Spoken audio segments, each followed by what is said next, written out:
pessoal, bom dia, quinta-feira, quinta aula do mês de maio.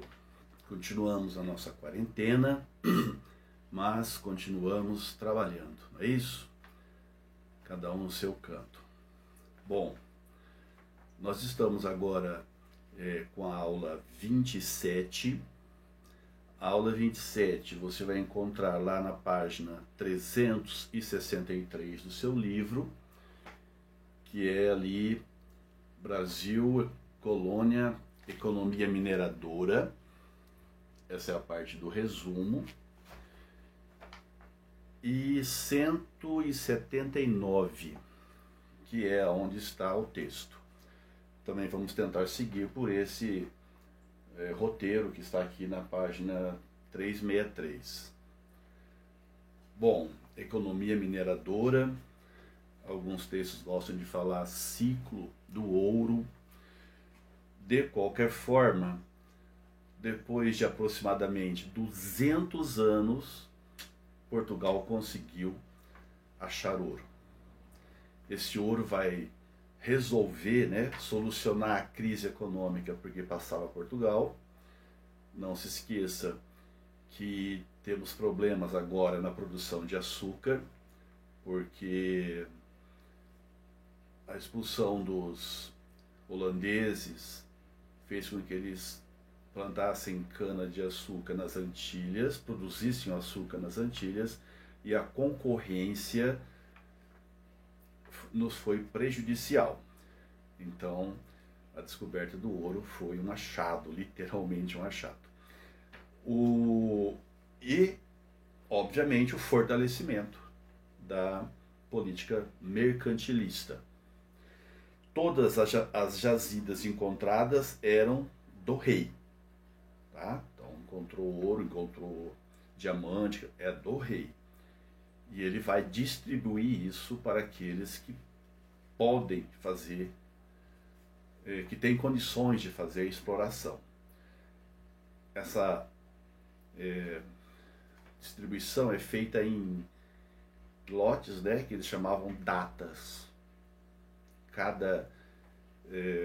Aquele que encontrou, ele escolhe a data que ele quer, E depois elas são distribuídas para outros a partir da quantidade de escravos que ele tem, portanto das condições que ele tem de explorar isso daí.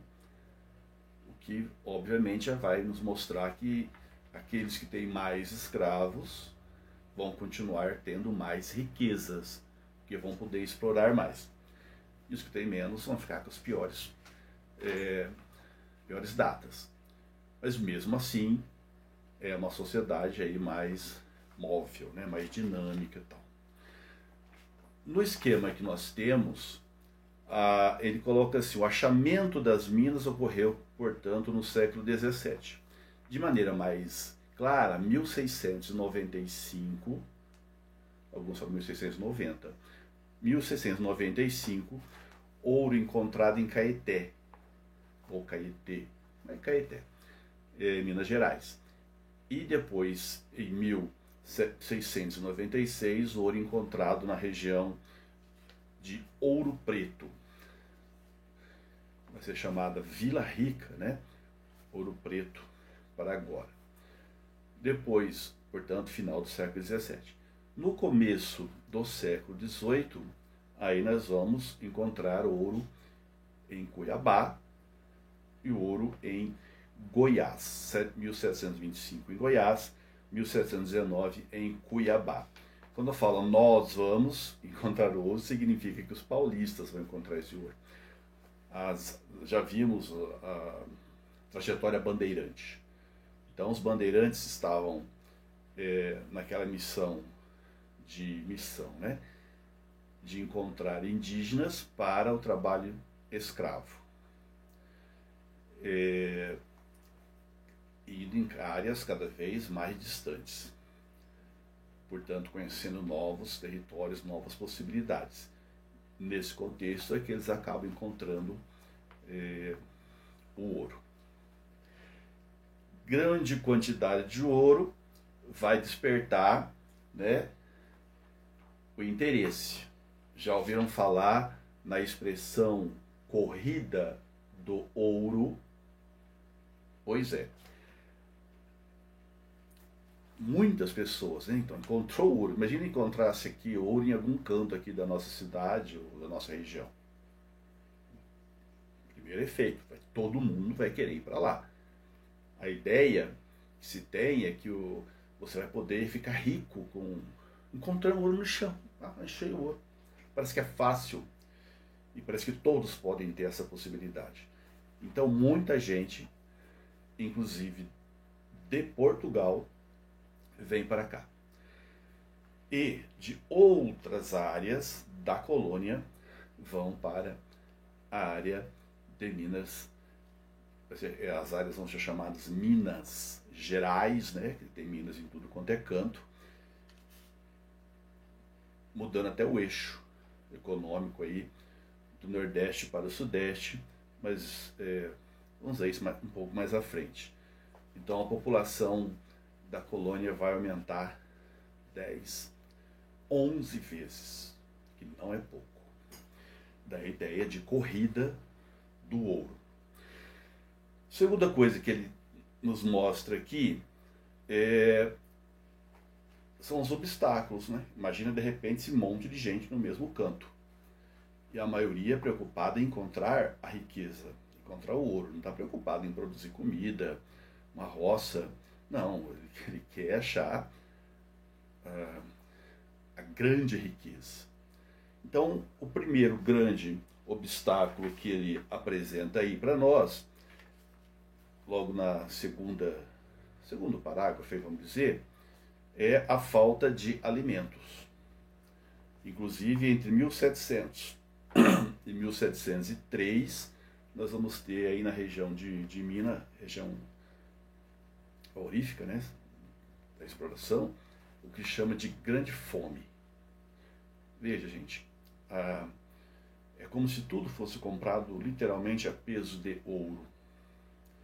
Uma grande inflação vai acontecer. Nem todos tinham como comprar, de onde comprar. Então, no primeiro momento, um grande problema é a fome.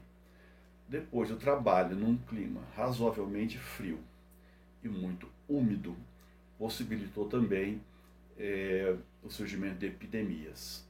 Então, doença, fome, obstáculos interessantes aí para os colonos ou os mineradores.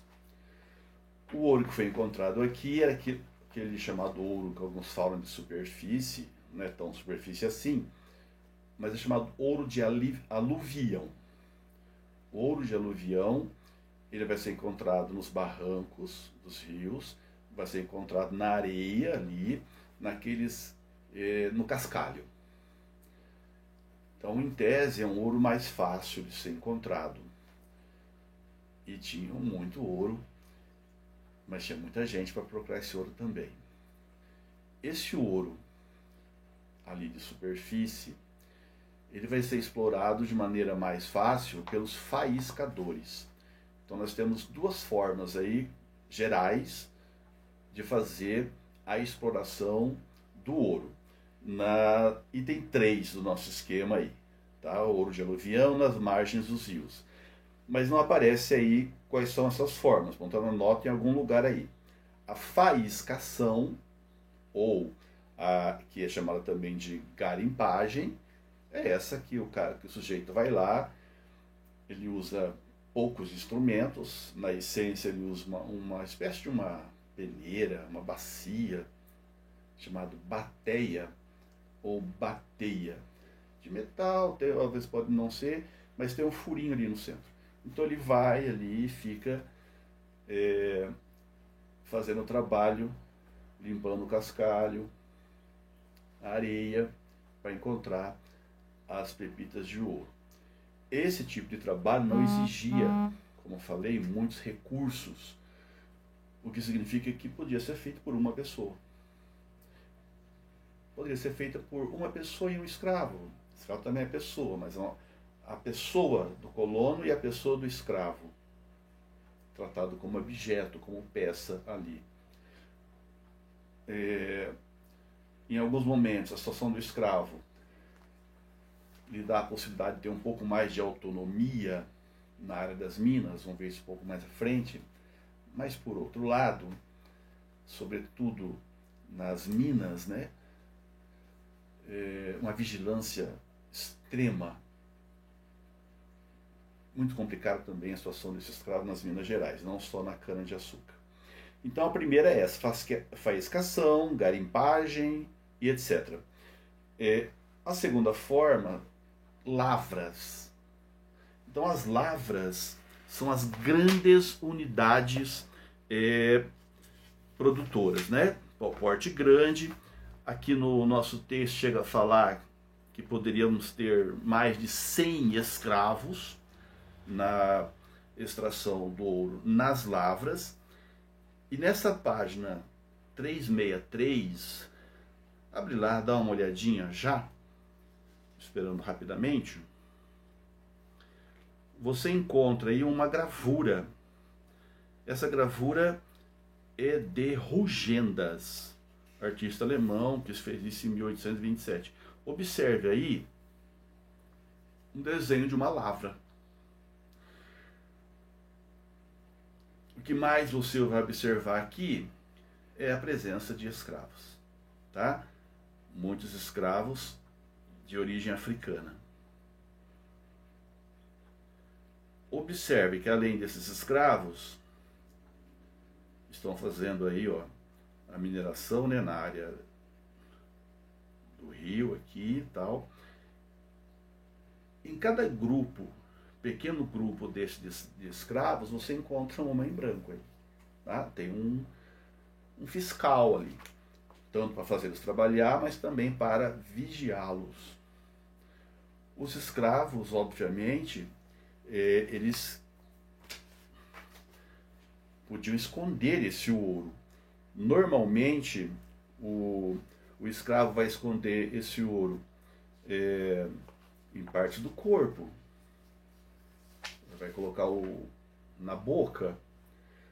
Há quem diga que naquelas minas lá dentro, onde eles faziam a extração naquela paredão, assim, né, os escravos eram obrigados a ficar falando, cantando constantemente, que é para não colocar nada na boca, né? No cabelo, esconder ali e tal, alguma coisa, ou até mesmo engolir as pepitas. Então alguém vigiando.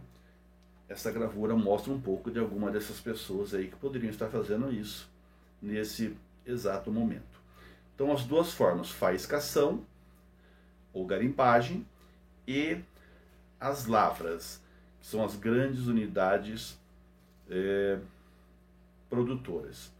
Observe aí que essa preocupação de olhar o escravo que pode estar escondendo o ouro, quer dizer, não era só ele que fazia isso. Então o garimpeiro está preocupado com a atitude do seu escravo e a coroa está preocupada com a atitude do garimpeiro, porque esse dono da mina também vai esconder o ouro, só que de Portugal. Então algumas formas de sonegação vão ser adotadas aqui pelos garimpeiros. A primeira forma deles sonegar vai ser não divulgando a área que ele encontra. Então já coloquei assim, quando ele encontra uma área que tem ouro, ele divulga isso. Isso vai ser dividido em datas para serem entregues àqueles que conseguem de fato explorar a partir do número de escravos que tem. E ele que encontrou fica com a melhor parte, ou a que ele julga ser a melhor parte. Bom, então eu não vou dizer, tá? Não vou contar que eu encontrei um veio de ouro. Claro, não dá para fazer isso muito tempo, uma hora alguém vai descobrir, mas já é uma forma de sonegar, evitando, né, a divulgação. Depois, mudança de caminhos. Né? Eu vou levar esse ouro que eu estou tirando por caminhos diferentes cada vez. Tá? A ideia é que nesses lugares tradicionais do caminho, você vai encontrar pessoas fiscalizando. O governo, inclusive, né, vai fazer as tais estradas reais. Então, de Ouro Preto, Rio de Janeiro, Paraty, Ouro Preto, que é como se fossem caminhos obrigatórios, porque passando por ali eu te fiscalizo, vigio e tal. Então vamos tentar usar caminhos alternativos. O contrabando está ligado a essa outra, né? Quer dizer, vamos levar esse ouro para fora da área de fiscalização. Provocava constantes revistas nas pessoas e restrições, inclusive de onde pode e não pode ir, restrições até para ordens religiosas ou grupos religiosos que poderiam também esconder esse ouro.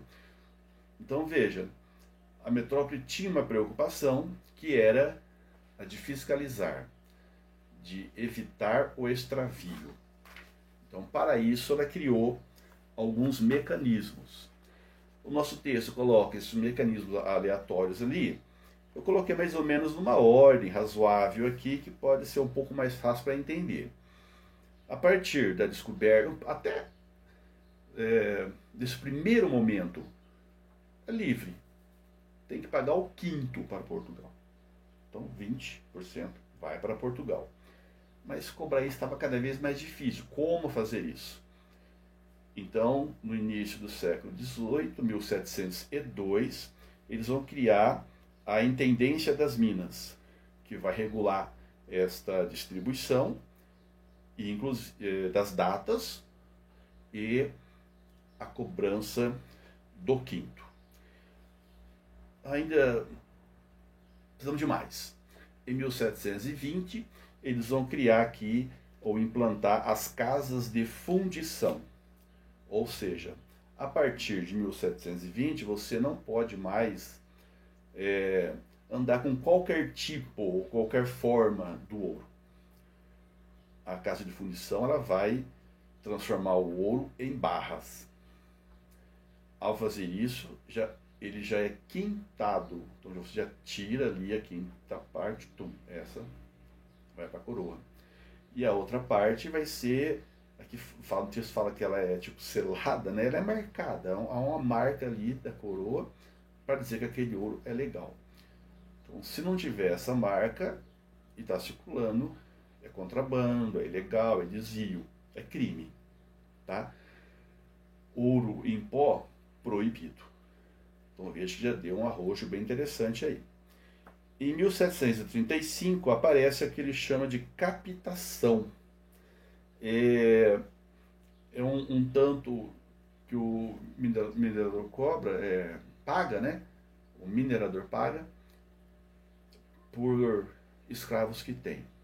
E tem também a finta, que é o que ele paga pela data, pela propriedade. Então é muita pressão. Em 1750, tudo isso aí vai ser transformado em 100 arrobas de ouro. Então, aquele espaço tem que mandar lá para a coroa 100 arrobas de ouro, 1.500 quilos de ouro.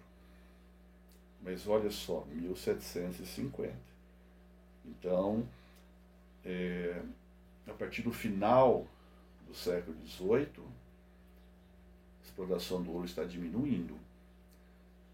Então, quanto mais vai diminuindo a produção do ouro, mais aumenta a pressão da coroa, porque considera que eles estão escondendo. De fato, eles escondiam. Mas a diminuição da exploração é porque também não havia nenhum tipo de preocupação dos portugueses, ou se havia preocupação, não havia o ato, né, de melhorar as condições para explorar esse ouro. Política mercantilista, né, tirar riqueza, investir pouco. Então, tal. Como difícil conseguir essas arrobas de ouro, o governador podia decretar a derrama. Então, que é a cobrança forçada desse imposto. Parece ter uma redundância, né? Porque o imposto já é algo que é forçado, é obrigatório. Mas aqui ela era ainda mais agressiva. O governador escolhe uma vila, ele vai cercar essa vila, então, com soldados. Então, da madrugada, o pessoal está levantando, a vila está cercada por soldados. E aí, os cobradores vão ter as condições de cobrar de pobres e ricos, de todos daquela ilha, o tanto que for possível, até atingir aquela quantidade. Dá para imaginar, então, que era extremamente impopular isso, muito complicado, evitava-se de fazer. Mas era uma possibilidade. Bom, o que temos mais aqui de destaque, além dessa gravura? Me parece que aqui no final do texto, da 300 e que eu falei, 179. Então, se você for abrir lá, observe que também tem uma gravura muito legal aqui na 179, que mostra essa mineração. Também é uma lavra, porque você observa que tem vários escravos aí trabalhando. Na página 181, vale a pena você conferir o que era um ouro transformado pela casa de fundição. Está aí quintado, todo ele marcado. E antes de entrarmos lá na parte da sociedade, que já é outra aula, você observa um mapa na 182, que coloca aí as áreas de mineração. E observa os caminhos.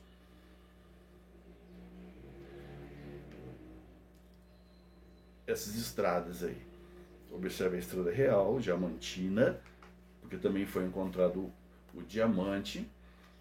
O diamante começou também como uma exploração livre, mas logo passou a ser o monopólio da coroa. Inclusive essas capitanias que exploravam, todas eram capitanias reais, não eram mais capitanias hereditárias. Então, era de Diamantina, diamante, né, óbvio, Mariana, Vila Rica, e aí indo para Rio de Janeiro e Paraty. Bom, dentre as consequências da atividade mineradora, vai aparecer só lá no final, né? Impacto externo e tal. Também resumimos rapidamente aqui. Você tem aí como principais consequências, como eu já falei, né? Ajudou lá, aliviou a crise econômica de Portugal, fortaleceu a política mercantilista por aquele momento. Mas outra, deslocamento do eixo econômico da região nordeste, cana-de-açúcar, para a região sudeste, inclusive transferindo a capital de Salvador para Rio de Janeiro, em 1763. Lembramos que era governo geral lá no Rio de Janeiro, aquela coisa toda. Na Bahia, né, Salvador. E vai para o Rio de Janeiro, 1763. Tá? Deslocamento do eixo econômico. O desenvolvimento de um mercado interno. Então, vai criar um mercado interno. Uma das características da mineração é a urbanização. Tá? Então, com a urbanização nós temos esse mercado interno.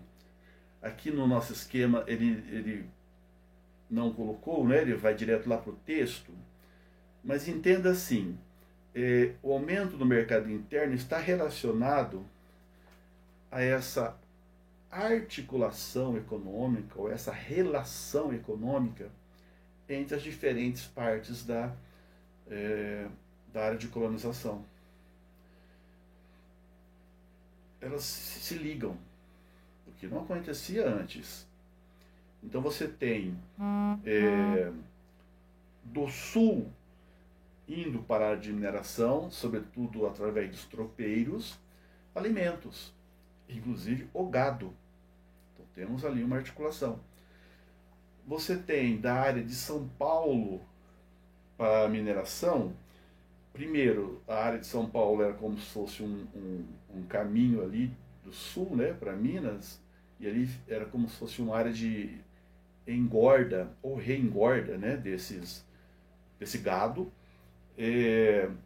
mandioca, feijão, aquilo que os paulistas já produziam para eles, para o consumo, lá era subsistência, eles passaram também a vender para outras regiões, já vimos isso na aula passada. E talvez o principal produto aqui paulista é o trigo. E do região Rio de Janeiro, então armas, munição, produtos importados pelo Rio de Janeiro. E do Nordeste, né? Também desce do Nordeste. Também é possível que tenha sido gado, né? Do Nordeste, mesmo que falamos que ali tínhamos algumas dificuldades na produção da criação do gado, né? O Sul manda o que nós chamamos de charque, né? Essa carne aqui, salgada.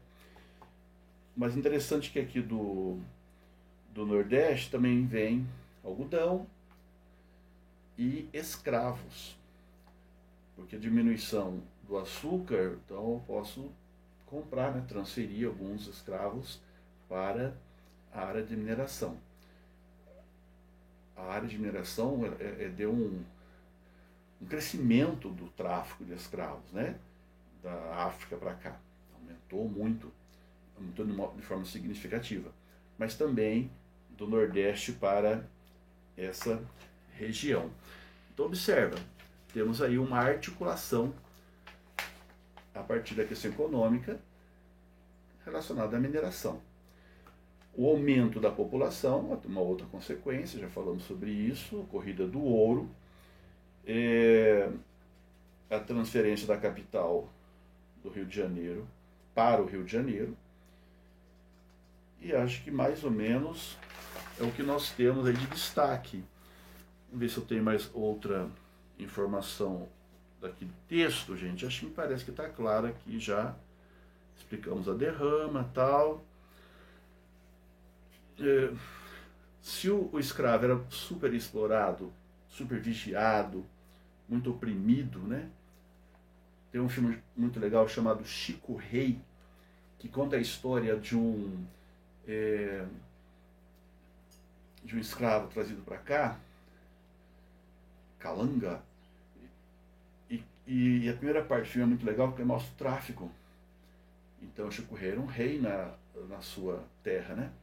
Então, quando eles colocam no navio, tem todo aquele batismo forçado, né? Eles jogam água benta assim, vão dando nomes para eles aleatórios, né? José, Maria, João, tal, Francisco, e ele vai ser o Chico Rei. Tem cenas incríveis no filme com relação ao tráfico, mas também na mineração. Então conta a história que o Chico Rei encontra um veio de ouro, não tem nem encontra logo dois. Então ele fala para o senhor dele, e ao fazer isso ele ganha liberdade, né? Então tinha um prêmio, se encontrasse um grande diamante, encontrasse um veio de ouro, ganhava liberdade. E o outro ele não fala, ele esconde, e durante um certo período daí ele tira a riqueza e vai ajudar a comprar a liberdade de outros escravos, tá? Então, por um lado, essa opressão, por outro, essa possibilidade. Então, por que ele escondia aquele ouro? Porque ele poderia não só comprar comida, alguma coisa, mas comprar a liberdade dele. Que era possível, difícil, mas possível. Em alguns momentos ele vai trabalhar longe do Senhor. Quando vermos a sociedade, nós vamos perceber isso, aqueles negros de ganho, né? Trabalhava por tarefas, podia encontrar o ouro e tal, e as escondia. O caráter urbano eu já falei, o mercado interno também, mas falta frisar então a inflação. Os preços disparam. Você compra a preço literalmente de ouro. Então aquela grande fome que eu comentei não era pouca coisa. Então numa área de grande riqueza, você vai encontrar grudado nela uma grande miséria. Esse caráter urbano, se você já foi, mas não sei se mostra algumas gravuras, você pode ver pela internet aquelas cidades de Minas. Quem foi para Ouro Preto, né? Quem não foi deveria ir, Mariana, Tiradentes, Sabará. Então ele mostra aquelas ruas tortuosas, calçamento de pedra, algumas Paraty difícil de andar, né? Ouro Preto mais tranquila para andar, mesmo assim difícil, rampas absurdas, sobrados, no caso, a maior parte são sobrados residenciais, aquelas janelinhas bonitas, lojas comerciais, hospedarias, oficinas de artesanato. Então, tudo aquilo que a área de cana-de-açúcar não tinha, agora aqui em Minas Gerais, na área de mineração, vai ser a característica. Tá? A maior parte desse ouro, obviamente, vai para Portugal. Escorrega na mão dos portugueses e vai parar na mão de quem? É só lembrar de novo o Tratado de Mitwe. Liberdade para os vinhos, liberdade para os panos. Então, a riqueza vai mais para a Inglaterra. E é muito interessante que o ouro brasileiro, vamos chamar de brasileiro, né? Ouro tirado do Brasil, nas mãos dos ingleses, acabam parando, né, indo para as fábricas, para a indústria. Então não é pecado dizer que nossa riqueza aqui ajudou a Revolução Industrial, ajudou o enriquecimento europeu. Bom, enquanto a Inglaterra investia o ouro na indústria, Portugal e a sua colônia aplicava o ouro no convento, nas igrejas.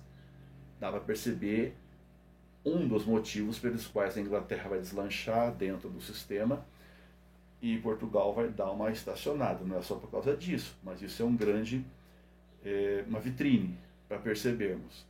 A única parte, não sei se é a única, mas a grande parte positiva é que você vai nessas cidades e fica encantado com a beleza das igrejas, tá? Que também vamos ver na aula seguinte.